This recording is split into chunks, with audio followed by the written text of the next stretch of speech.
Bienvenidos hermanos, vamos a compartir la palabra de hoy, segundo de Crónicas, capítulo 6, versículo 1 al 11. Ya terminó la construcción y los trajeron los utensilios consagrados y arca de Dios para poner en el templo. Luego entregaron sacrificios y alabaron al nombre de Dios. Salomón dijo, el Señor ha dicho que Él habita en la densa oscuridad, versículo 1. La densa oscuridad no es una expresión negativa, como ejemplo, el mundo está en la oscuridad. Éxodo 20:21 dice, entonces el pueblo se mantuvo a distancia y Moisés se acercó a la densa oscuridad donde estaba Dios. Es decir, la densa oscuridad es un sitio inaccesible donde Dios habitaba. Pero ahora, como dice versículo 2, y yo te he edificado una casa sublime, una morada donde habites para siempre. Ahora Dios habita en medio de Jerusalén, en medio de todo Israel. Salomón siguió su palabra, recordando la promesa que había hecho Dios con David. Bendito sea el Señor Dios de Israel, quien con su mano ha cumplido lo que con su boca prometió a mi padre David, dice versículo 4.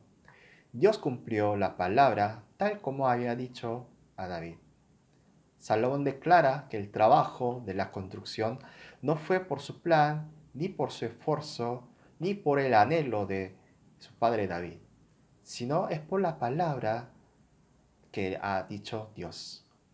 Vamos a enfatizar en 3 puntos de este pasaje.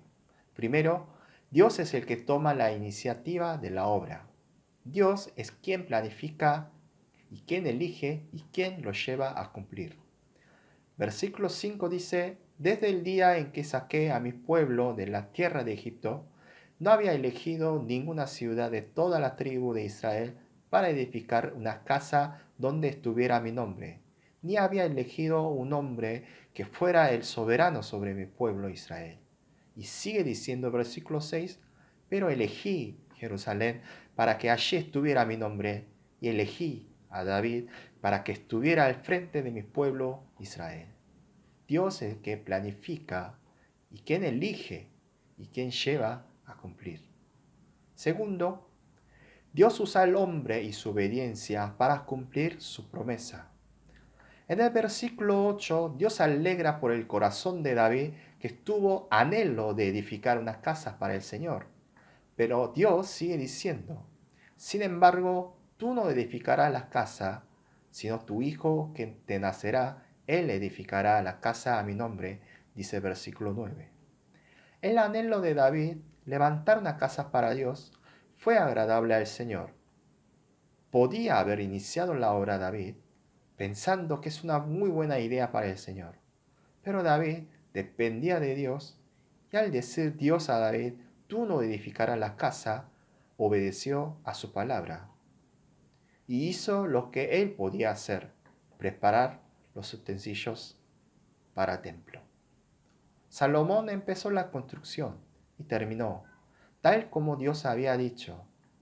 Dios usó a David y Salomón en las obras adecuadas. Cuando ellos obedecieron, pudieron ser la parte de la obra de Dios. Tercero, ese mismo Dios tomó la iniciativa de acercarnos. Dios habitaba en la densa oscuridad y a Salomón y a Israel eligió para que edificara la casa donde morara la presencia de Dios. Y el mismo Dios envió a Cristo, su Hijo, para salvar a nosotros, que estuvimos en el pecado. Nos llamó a sus hijos. Cristo prometió a enviar Espíritu Santo y cumplió con su palabra. El Espíritu Santo mora en nosotros, en todos aquellos que recibieron a Cristo como Señor y Salvador. Dios planificó a salvarnos.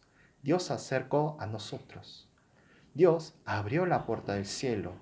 Nuestro Dios nos guía y acompaña por el camino donde debemos andar. Dios soberano nos llamó. Busca a los hombres en obediencia.